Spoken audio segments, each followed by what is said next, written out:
The grand narrative of Rome, a civilization that shaped the course of Western history, has roots shrouded in mystery and legend. Its story, unlike many others, doesn't begin with meticulous records and verifiable facts, but rather with captivating myths passed down through generations. It's a tale woven with threads of destiny, divine intervention, and the indomitable spirit of a people destined for greatness. These foundational stories, though perhaps embellished over time, provided the bedrock upon which Roman identity and culture were built. They instilled a sense of shared heritage and purpose, uniting the diverse populations that would eventually fall under Rome's dominion. At the heart of this mythical origin lies the tale of twin brothers, Romulus and Remus, figures forever intertwined with the very essence of Rome. Their story is one of abandonment, survival, and ultimately, fratricide. These were no ordinary children, they were the sons of Mars, the Roman god of war, a deity embodying strength, courage, and the very spirit of Roman military prowess. Their divine lineage set them apart, marking them as figures of destiny from the very beginning. According to the legend, these infant twins were cruelly cast into the treacherous currents of the Tiber River by a fearful king, Amulius, who saw them as a threat to his power. He sought to eliminate any potential rivals to his throne, unaware of the divine protection that surrounded the young Romulus and Remus. But fate intervened.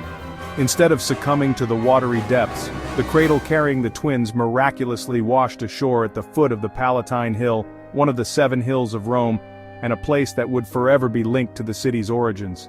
Here, in a moment of profound symbolism, a she-wolf, an animal often associated with both ferocity and nurturing, discovered the abandoned infants.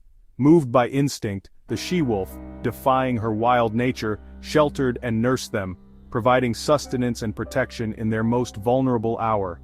This powerful image, the she-wolf and the twins, became an enduring and instantly recognizable symbol of Rome, representing the city's resilience, its connection to the natural world, and the nurturing spirit at its heart. It served as a constant reminder of the city's humble beginnings and its extraordinary destiny.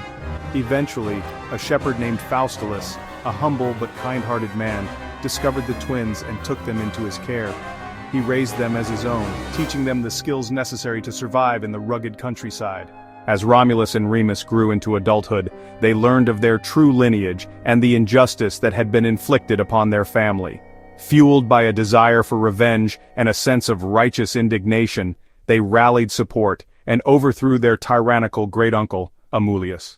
In a triumphant act of restoration, they reinstated their grandfather Numitor to the throne, righting the wrongs of the past and reclaiming their family's rightful place. With their family's honor restored, the brothers felt a yearning for a new beginning, a chance to forge their own destiny. Driven by ambition and a sense of purpose, the brothers resolved to found a new city, a settlement that would stand as a testament to their strength and vision, choosing the very spot where the she-wolf had miraculously saved them from certain death. However, their shared dream soon turned into a bitter rivalry. A heated dispute arose over the precise location of the city and who would rule it, leading to a tragic and irreversible conflict. In a moment of irreversible consequence, Romulus, in a fit of rage, killed his brother Remus, a devastating act of fratricide that would forever stain the founding of Rome. Victorious but undoubtedly burdened by guilt, Romulus proceeded to found the city on the Palatine Hill, marking the beginning of what would become one of the most powerful and influential empires in history. In a final act of claiming his legacy, Romulus named the city after himself, forever etching his name into the annals of history, Rome. The traditional founding date of Rome, a date that has been celebrated and commemorated for centuries, is April 21, 753 BCE. This date marks not just the beginning of a city, but the genesis of an empire. This foundational myth, regardless of its historical accuracy, provided the Romans with a profound sense of destiny, a belief that they were chosen for greatness. They saw themselves as a people born of gods, nurtured by the wild, and ultimately destined to achieve unparalleled power and glory. This narrative fueled their ambition and shaped their worldview. While the literal truth of the Romulus and Remus story may be debated by historians, its symbolic power is undeniable. It served as a potent unifying force, shaping Roman identity and inspiring generations to come. With its legendary origins firmly established, Rome's destiny was set in motion. The stage was prepared, and its remarkable history was about to unfold, transforming the world in ways that few could have imagined. Rome began as a monarchy ruled by 7 kings, some Latin, some Etruscan. The last king, Tarquin the Proud, was overthrown after his son's crime against Lucretia sparked revolt. Romans vowed never again to be ruled by a king. In 509 BCE, the Republic was born. Power shifted to 2 annually elected consuls, each able to veto the other. Society split between patricians, aristocratic landowners, and plebeians, the common people. The plebeians fought for rights in the conflict of the orders, gradually reshaping the Republic. Rome's experiment in shared power would define its politics for centuries. The Republic expanded relentlessly, conquering Italy and forging alliances. Rome's ambitions clashed with Carthage, sparking the Punic Wars, a century-long struggle for Mediterranean dominance. Hannibal's legendary march with elephants nearly broke Rome, but the city's resilience prevailed. Scipio Africanus defeated Hannibal at Zama. Carthage was later destroyed.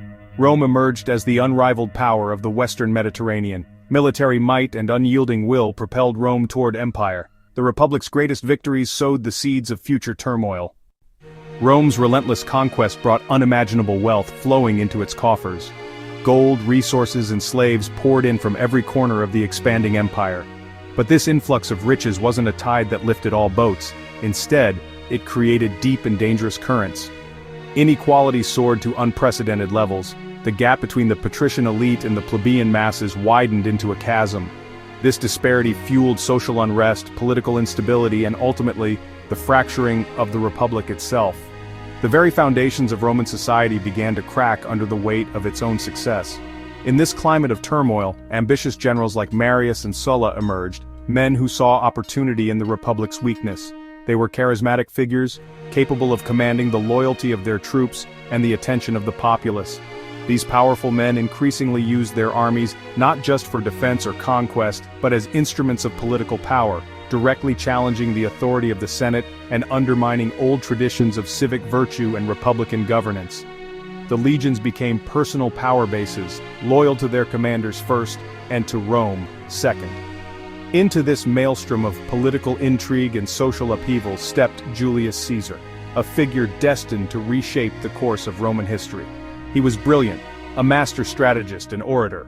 He was ambitious, driven by an insatiable desire for glory and power. And he was immensely popular, possessing a charisma that captivated both the common people and many within the Roman elite. Recognizing the shifting sands of power, he formed the first triumvirate, a secret alliance with Pompey, a celebrated general, and Crassus, the wealthiest man in Rome. This triumvirate allowed them to bypass the Senate and control the Republic's affairs. Caesar then embarked on a series of military campaigns in Gaul, conquering vast territories and amassing immense power, wealth, and the unwavering loyalty of his legions. As his power grew, the Senate, fearing his ambition, ordered him to disband his army and return to Rome as a private citizen. Caesar, defying the Senate's command and knowing the gravity of his decision, instead crossed the Rubicon River with his legions. This act of defiance was a declaration of war, igniting a bloody civil war that would tear the Roman Republic apart. The Republic's fate, already hanging by a thread, was now irrevocably sealed. With his loyal legions at his back, Caesar marched on Rome, challenging the very heart of the Republic's authority. His meteoric rise exposed the inherent limits of Republican government in managing a vast and complex empire. The existing structures simply couldn't contain the ambition and power of a figure like Caesar. The Republic, designed for a city-state, was struggling to govern a sprawling empire that stretched across continents.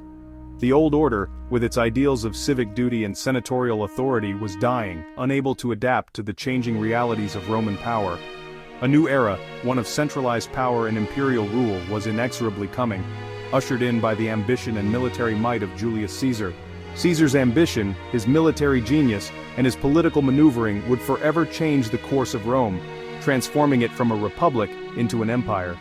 The Roman Republic, weakened by internal strife and the overwhelming ambition of its most powerful citizens, would ultimately not survive the storm that Julius Caesar unleashed upon it. The Ides of March. Caesar's assassination plunged Rome into renewed chaos, igniting a power vacuum that threatened to tear the Republic apart.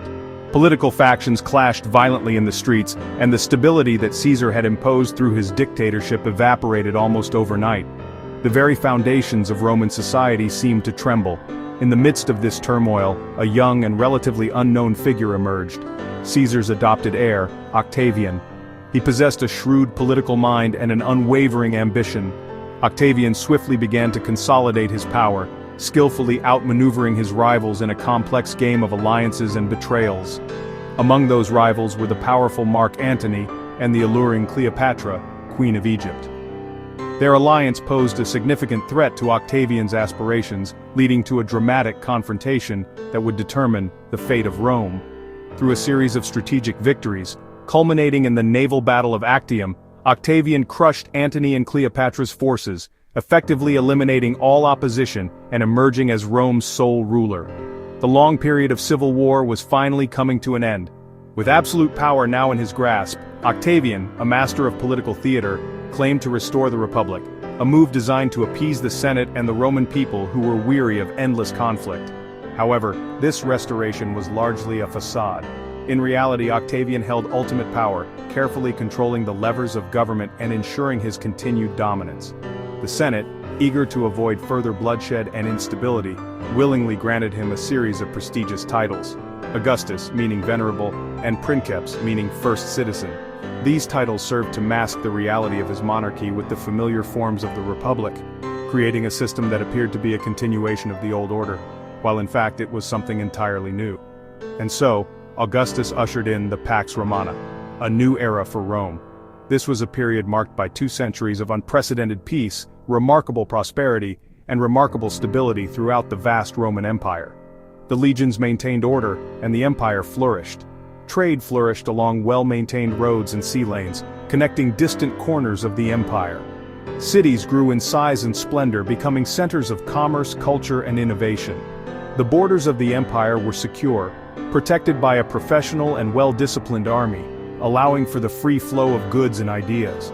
Augustus initiated ambitious building projects, transforming Rome into a magnificent capital, a testament to the empire's power and wealth. He also reformed the army, creating a standing force that was loyal to the emperor and capable of maintaining order throughout the vast territories under Roman control. Recognizing the importance of stability, Augustus established a lasting system of succession, ensuring a smooth transition of power and preventing the outbreak of further civil wars. By skillfully blending Roman tradition with innovative reforms, Augustus laid the foundation for a new era in Roman history. Augustus created an empire that would endure for centuries, shaping the course of Western civilization and leaving an indelible mark on the world. The Roman Republic, with its ideals of citizen participation and senatorial rule, was effectively gone, replaced by a centralized imperial system.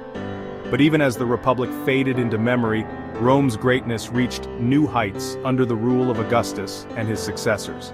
Augustus's model of governance, a blend of autocratic power and republican ideals, became the standard for all who followed him on the throne. The Age of Emperors had begun, ushering in a new chapter in Roman history, one defined by imperial power and centralized control. Rome's golden era was underway, a period of unparalleled achievement in art, architecture, literature, and law, forever shaping the legacy of the Roman Empire. Imperial Rome was a city of contrasts: luxury for the elite, hardship for the masses. The wealthy lived in grand homes, their lives supported by slaves. Most Romans crowded into insulae, cramped, dangerous apartments. To keep the peace, emperors offered bread and circuses, free grain and spectacular entertainment. Gladiator games, chariot races, and public festivals filled the city's days. Family and religion anchored daily life, with the paterfamilias ruling the household. Despite inequality, Roman identity and tradition bound the empire together. The empire peaked under the 5 good emperors, especially Trajan and Hadrian. Trajan expanded Rome to its greatest size, conquering Dacia and enriching the treasury. Hadrian consolidated borders, building Hadrian's Wall in Britain. Roads, cities, and a unified legal system connected the vast empire. Roman culture spread from Britain to Egypt, Spain to Syria. For a time, Rome seemed eternal, a model of order and prosperity. But beneath the surface, challenges loomed. The Golden Age would not last. After Marcus Aurelius, Rome entered crisis: civil wars, invasions, economic collapse, and plague. Diocletian split the empire in two, hoping to restore order. Constantine reunited it, legalized Christianity, and moved the capital to Constantinople. The East thrived, the West weakened. The division became permanent in 395 CE. The once unified empire was now two worlds, Latin West and Greek East. Rome's center of gravity had shifted. The end was near for the Western Empire. The Western Empire crumbled under economic ruin, corruption, and relentless invasions. Germanic tribes crossed the borders. Rome's armies, now filled with mercenaries, could not hold them back. In 410 CE, the Visigoths sacked Rome, shocking the world. Provinces broke away, the government lost control. In 476 CE, the last emperor, Romulus Augustulus, was deposed by Odoacer. The Western Empire was no more. The Eastern or Byzantine Empire endured for centuries. In the West, Rome's fall marked the dawn of the Middle Ages. The ancient world had ended, but Rome's legacy would shape history forever. The story of Rome, myth, power, and transformation, still echoes today.